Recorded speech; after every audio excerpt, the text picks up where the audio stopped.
कि हाँ हम बहुत बड़े यूट्यूबर हैं, हम बहुत बड़े यूट्यूबर हैं। अरे लीजिए भैया, धमाका फुस करके रह गया। नीलकमल भैया जो आस लगाए बैठे थे कि टीजर मिलियन में जाएगा घंटों में, भैया वो सारा सपना अधूरा रह गया। देखो भैया, यूट्यूब का कहना है मेहनत करते रहना है। यूट्यूब ना किसी का हुआ है ना किसी का होगा। अगर आप मेहनत करते हैं तो आप व्यूज पाएंगे और सब्सक्राइबर बटोरेंगे। जितने भी दिग्गज कलाकार थे भोजपुरी के, सबका व्यूज डाउन जा रहा है भैया। हम तो भैया एक छोटे से भी बीज है जो अभी उपजने के लिए तैयार हो रहे हैं। फिलहाल आपको दिखाते हैं, साइड की स्क्रीन पर देखिए जरा। जी हाँ दोस्तों, ये है हमारे नीलकमल भैया, जिनका टीजर अभी 6 से 7 घंटे पहले आया है। टी सीरीज हमारे भोजपुरी चैनल से, जिस चैनल पर मिलियन में सब्सक्राइबर हैं। देखिए दोस्तों, मात्र 6 से 7 घंटे में 25,000 व्यूज।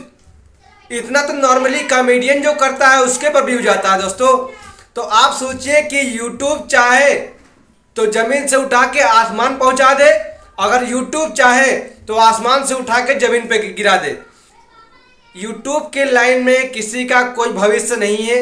यूट्यूब जब तक चाहेगा तब तक आपको राजा बना देगा, जब चाहेगा तब आपको भिखारी बना देगा। तो घमंड नहीं करना चाहिए। इस वीडियो में यही सीख मिलती है दोस्तों। इस छोटे भाई को थोड़ा सा प्यार दीजिए। मिलते हैं किसी और अगले अपडेट के साथ। लेकिन हाँ भैया, जाइए भैया, इस टीजर को थोड़ा प्यार मोहब्बत दीजिए भैया।